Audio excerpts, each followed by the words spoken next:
Assalamualaikum warahmatullahi wabarakatuh. Hai guys, kami dari kelompok 3.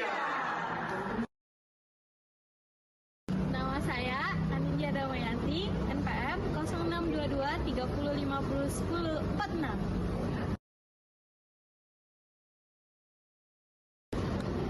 Perkenalkan, nama saya Belva Penada Arianto dengan NPM 0622 30 50 10 48.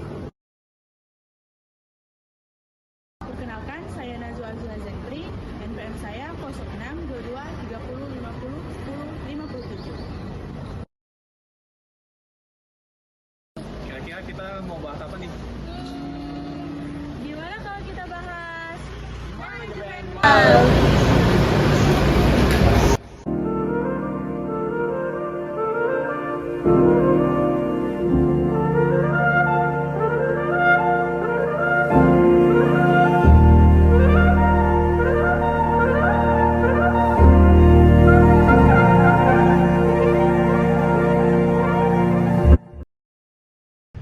Apa itu manajemen modal? Manajemen modal adalah proses perencanaan, pengelolaan, dan pengawasan modal perusahaan agar dapat digunakan secara optimal untuk tujuan bisnis. Apa aja sih tujuan manajemen modal? Tujuan modal yang pertama adalah menjaga likuiditas perusahaan. Yang kedua, mengoptimalkan efisiensi operasional dengan alokasi modal yang tepat. Tiga, mengoptimalkan struktur modal untuk keseimbangan antara modal sendiri atau ekuitas. Yang keempat, menjaga pertumbuhan dan ekspansi bisnis dengan investasi yang sehat. Yang kelima, meminimalkan risiko keuangan yang dapat menghambat operasi. Apa saja sih jenis-jenis modal? Jenis modal dikategorikan berdasarkan sumber dan fungsinya. Untuk jenis-jenis modal berdasarkan sumbernya, yaitu yang pertama adalah modal sendiri atau ekuitas. Yang kedua, modal asing. Jenis-jenis modal berdasarkan fungsinya, yaitu yang pertama, modal kerja atau working capital. Yang kedua, modal investasi. Apa itu manajemen modal kerja? Manajemen modal kerja adalah pengelolaan aset lancar dan kewajiban lancar untuk menjaga likuiditas perusahaan.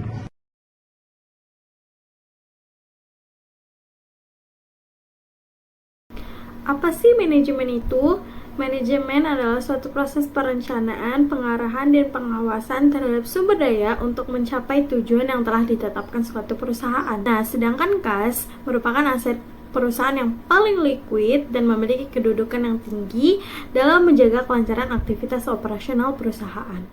Manajemen kas adalah suatu proses perencanaan, pengarahan, dan pengawasan terhadap sumber daya berupa aset perusahaan yang dikelola oleh manajer keuangan secara efektif dan efisien. guna untuk mendukung kesuksesan aktivitas operasional perusahaan. Nah, kas itu berperan penting dalam menunjang aktivitas operasional dan non-operasional perusahaan. Oleh karena itu, kas harus direncanakan dengan baik agar dapat digunakan dengan tepat. Manajemen kas. Adapun tujuan dari manajemen kas yaitu adalah 1. Memastikan likuiditas. 2. Mengoptimalkan penggunaan kas. 3.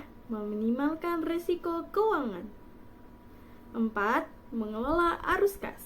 Adapun komponen manajemen kas yaitu 1. Penerimaan kas, 2. Pengeluaran kas, 3. Saldo kas optimal, 4. Investasi jangka pendek. Teknik-teknik manajemen kas. Terdapat beberapa teknik yang digunakan untuk memanajemenkan kas, yaitu antara lain 1. Arus kas yang disinkronkan, 2. Menggunakan float, 3. Mengontrol pembiayaan, 4. Mempercepat pengumpulan kas yang diperoleh perusahaan baik dari hasil kegiatan operasional maupun non-operasional perusahaan. Manajemen surat berharga, yaitu surat berharga adalah instrumen keuangan yang dapat diperjualbelikan dan memiliki nilai ekonomi. Dalam manajemen kas, surat berharga digunakan sebagai investasi jangka pendek untuk memperoleh return yang lebih baik daripada hanya menyimpan kas. Jenis-jenis surat berharga dalam manajemen kas: deposito berjangka, surat utang atau obligasi, sertifikat Bank Indonesia atau SBI, commercial paper atau CP, reksadana pasar uang. Hubungannya manajemen kas dan manajemen surat berharga. Hubungan dari manajemen kas dan surat berharga adalah yang pertama, mengoptimalkan likuiditas dan profitabilitas. Yang kedua, menghindari kas menganggur. Yang ketiga, keamanan dan fleksibilitas. Manajemen piutang. Piutang adalah tagihan perusahaan terhadap pihak lain. Piutang timbul akibat perusahaan menjual barangnya secara kredit. Kredit perdagangan akan menimbulkan pos aktiva piutang dagang. Mengapa perusahaan menjual barang secara kredit? Biasanya disebabkan besar kecilnya dana yang diinvestasikan dalam piutang, dipengaruhi oleh beberapa faktor. Di antaranya adalah A. Besarnya volume penjualan, B. Syarat pembayaran, C. Kebiasaan pembayaran pelanggan, dan D. Kebijakan dalam pengumpulan piutang. Prinsip-prinsip pemberian kredit. Sebelum memberikan kredit, perlu diadakan evaluasi terhadap calon-calon pelanggan atau nasabah. Pertimbangan yang biasa digunakan untuk mengevaluasi calon pelanggan atau nasabah yaitu prinsip 5C. A. Karakter, B. Capacity, C. Kapital, D. Kolateral, dan E. Condition. Tingkat perputaran piutang. Perputaran atau periode terikatnya modal dalam piutang tergantung kepada syarat pembayaran. Makin lama syarat pembayaran, berarti makin lama modal terikat pada piutang. Kebijakan kredit.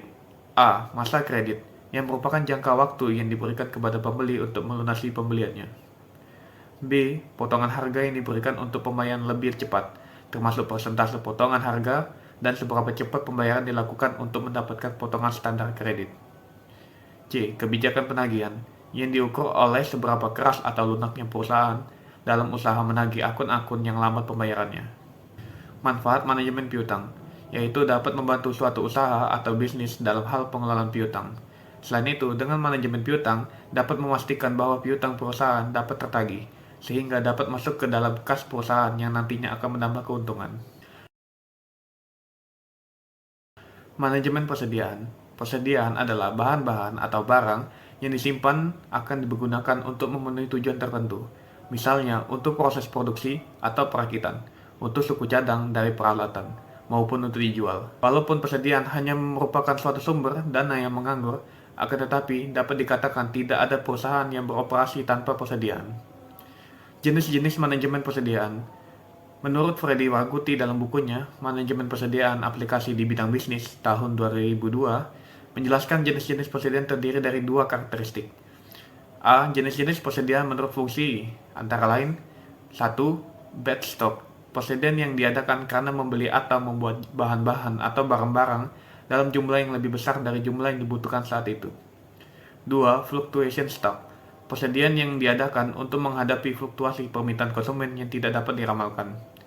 3. Anticipation stock, persediaan yang diadakan untuk menghadapi fluktuasi permintaan yang dapat diramalkan, berdasarkan pola musiman yang terdapat dalam 1 tahun, dan untuk menghadapi penggunaan atau penjualan serta permintaan yang meningkat. Jenis-jenis persediaan menurut jenis dan posisi barang antara lain: 1. Persediaan bahan mentah, 2. Persediaan komponen-komponen rakitan, 3. Persediaan bahan pembantu atau penolong, 4. Persediaan barang dalam proses, dan yang kelima, persediaan barang jadi. Persediaan bahan mentah, yaitu persediaan barang-barang berwujud seperti besi, kayu, serta komponen-komponen lainnya yang digunakan dalam proses produksi. Menurut Handoko tahun 2002, persediaan bahan mentah, yaitu persediaan barang-barang berwujud mentah. Persediaan ini dapat diperoleh dari sumber-sumber alam atau dibeli dari para supplier, atau dibuat sendiri oleh perusahaan untuk digunakan dalam proses produksi selanjutnya. Persediaan komponen-komponen rakitan, yaitu persediaan barang-barang yang terdiri dari komponen-komponen yang diperoleh dari perusahaan lain, di mana secara langsung dapat dirakit menjadi suatu produk. Persediaan bahan pembantu atau penolong ialah persediaan barang-barang yang diperlukan dalam proses produksi, tetapi tidak merupakan bagian atau komponen barang jadi. Persediaan barang dalam proses ialah persediaan barang-barang yang merupakan keluaran dari tiap-tiap bagian dalam proses produksi. Dan yang terakhir, persediaan barang jadi ialah persediaan barang-barang yang telah selesai proses atau diolah dalam pabrik dan siap untuk dijual atau dikirim kepada pelanggan. Dari pernyataan di atas, dapat diketahui bahwa setiap jenis persediaan memiliki karakteristik tersendiri dan cara pengelolaan yang berbeda. Persediaan ditujukan untuk mengantisipasi kebutuhan permintaan. Dalam manajemen persediaan, sudah tentu ada manfaatnya. Berikut merupakan manfaat dari manajemen persediaan. A. Memanfaatkan diskon kuantitas. Diskon kuantitas diperoleh jika perusahaan membeli dalam kuantitas yang besar. Perusahaan membeli melebihi kebutuhan sehingga ada yang disimpan sebagai persediaan. B. Menghindari kekurangan bahan. Jika pelanggan datang untuk membeli barang dagangan, kemudian perusahaan tidak mempunyai barang tersebut, maka perusahaan kehilangan kesempatan untuk memperoleh keuntungan. Untuk menghindari situasi tersebut, perusahaan harus mempunyai persediaan barang jadi. C. Manfaat pemasaran. Jika perusahaan mempunyai persediaan barang dagangan yang lengkap, maka pelanggan calon pelanggan akan terkesan dengan kelengkapan barang dagangan yang kita tawarkan, dan reputasi perusahaan bisa meningkat. D. Peningkatan tingkat layanan. Pelanggan tidak hanya meminta kecepatan pengantaran, tetapi juga ketepatan, kepercayaan, dan macam-macam pengapalan. Tingkat pelayanan tertinggi dapat menyediakan pelanggan sehubungan dengan respon yang cepat terhadap permintaan atau perubahan persyaratan, di mana hal ini akan meningkatkan kepuasan pelanggan. Hal ini menjamin bahwa produk yang benar berada di tempat yang benar pada waktu yang tepat. Sekian video materi dari kami ucapkan Terima kasih.